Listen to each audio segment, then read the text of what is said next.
Inilah yang membedakan antara pendekatan harga pokok penjualan dan pendekatan laba rugi dalam penyusunan laporan keuangan perusahaan dagang.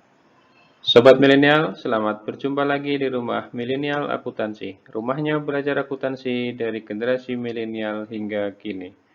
Pada kesempatan ini, kita akan membahas materi tentang laporan keuangan perusahaan dagang dengan menggunakan pendekatan harga pokok penjualan dan pendekatan ikhtisar laba rugi. Pada dasarnya, laporan keuangan perusahaan dagang sama dengan laporan keuangan pada perusahaan jasa, yaitu laporan laba rugi, laporan perubahan modal atau ekuitas, dan neraca.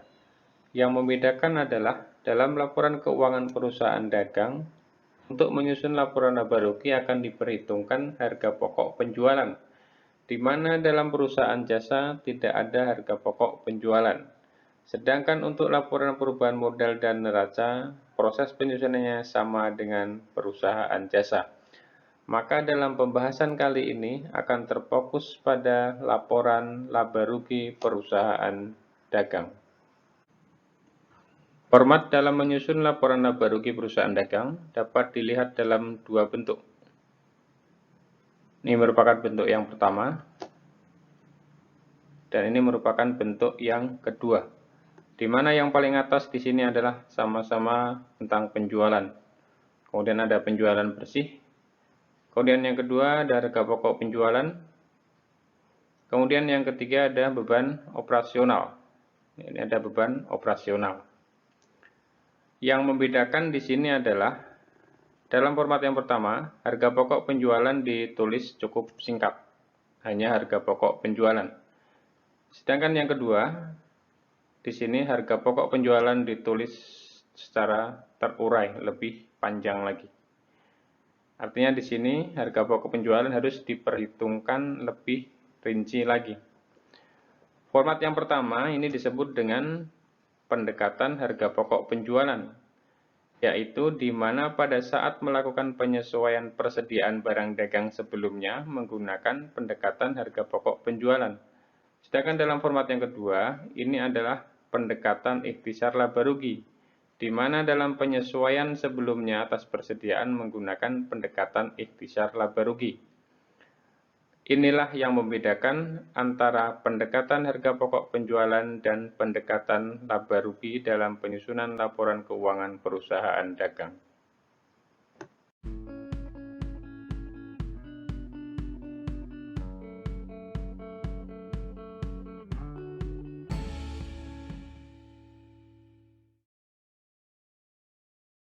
Selanjutnya kita lihat contoh bagaimana cara menyusun laporan laba rugi dengan menggunakan pendekatan harga pokok penjualan. Di mana di sini sudah ada data sebagian akun neraca saldo UD Faiza per 31 Desember 2020 dalam ribuan. Dari data inilah nanti kita akan menyusun laporan laba rugi. Kita persiapkan dulu kertas kerja UD Faiza laporan laba rugi untuk periode yang berakhir 31 Oktober 2020. Isi laporan yang paling atas adalah penjualan. Kita masukkan penjualan 30.000, penjualan 30.000. Kemudian kita masukkan retur dan potongan penjualan sebesar 5.000. Selanjutnya kita hitung berapa penjualan bersih. Ya, dapatnya adalah 25.000, yaitu 30.000 dikurang 5.000. Kemudian kita masukkan di sini ada harga pokok penjualan.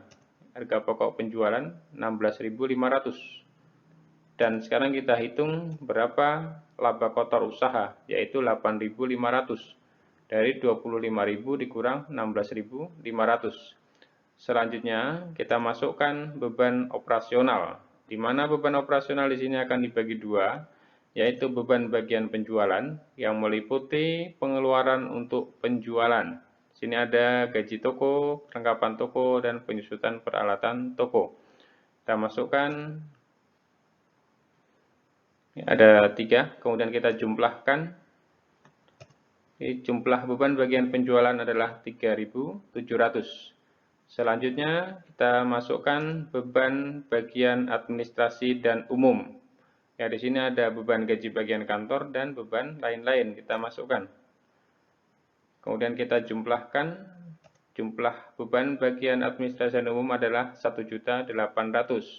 Selanjutnya kita jumlahkan berapa jumlah beban operasional, yaitu 3.700 ditambah 1.800. Dapatnya adalah 5.500. Kemudian kita perhitungkan berapa laba bersih usaha akan diperoleh dari laba kotor usaha 8.500 dikurang dengan beban operasional 5.500.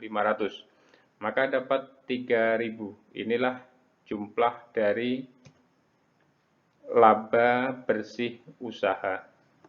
Selanjutnya kita lihat bagaimana cara penyusun laporan laba rugi dengan pendekatan ikhtisar laba rugi. Nah, di sini sudah ada data dari akun neraca saldo OD Faija per 31 Oktober 2020. Dari data ini kita akan menyusun laporan laba rugi dengan pendekatan ikhtisar laba rugi. Kita persiapkan dulu kertas kerja OD Faija laporan laba rugi untuk periode yang berakhir 31 Oktober 2020. Laporan laba rugi yang paling atas isinya adalah penjualan. Kita masukkan penjualan 30.000. Kemudian kita masukkan retur dan potongan penjualan 5.000. Kemudian kita hitung berapa jumlah penjualan bersih, yaitu 25.000.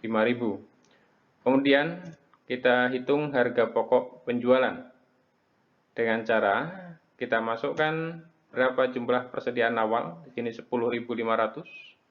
Kemudian kita tambahkan dengan pembelian bersih. Kan di sini ada pembelian 17.000 dikurang dengan retur dan potongan pembelian 2.000 dan dapatnya pembelian bersih adalah 15.000. Kemudian kita cari berapa barang yang tersedia untuk dijual, yaitu dari persediaan awal ditambah dengan pembelian bersih. Dapatnya adalah 25.500. Inilah barang yang tersedia untuk dijual. Selanjutnya kita masukkan lagi berapa jumlah persediaan barang akhir. Sini adalah 9.000. Kita masukkan 9.000 dan kita kurangkan dengan barang yang tersedia untuk dijual. Inilah yang disebut dengan harga pokok penjualan, yaitu 16.500. Selanjutnya kita hitung berapa jumlah laba kotor usaha, yaitu dari penjualan bersih dikurang dengan harga pokok penjualan. Dapatnya adalah 8.500. Setelah itu kita perhitungkan berapa beban operasional. Yang pertama, beban bagian penjualan, yaitu masukkan semua beban yang berhubungan dengan masalah penjualan. Di sini contohnya ada 3, beban gaji bagian toko, beban perlengkapan toko, dan beban penyusutan peralatan toko. Kita masukkan ketiganya, kemudian kita jumlahkan jumlah beban bagian penjualan 3.700. Selanjutnya kita masukkan beban bagian administrasi dan umum. Di sini masukkan semua beban yang berhubungan dengan administrasi dan umum. Dalam contoh di sini ada 2, yaitu beban gaji bagian konter dan beban lain-lain. Kita masukkan. Kemudian kita jumlahkan beban bagian administrasi dan umum, yaitu dapat 1.800.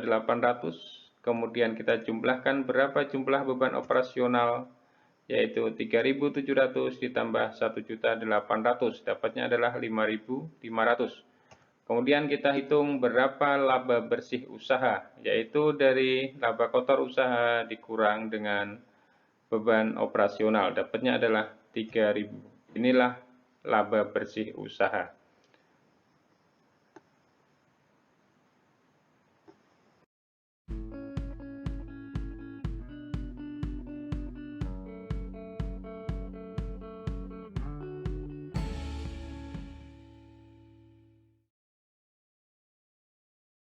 Demikian pembahasan kali ini. Saya ucapkan terima kasih telah mengunjungi rumah Milenial Akuntansi.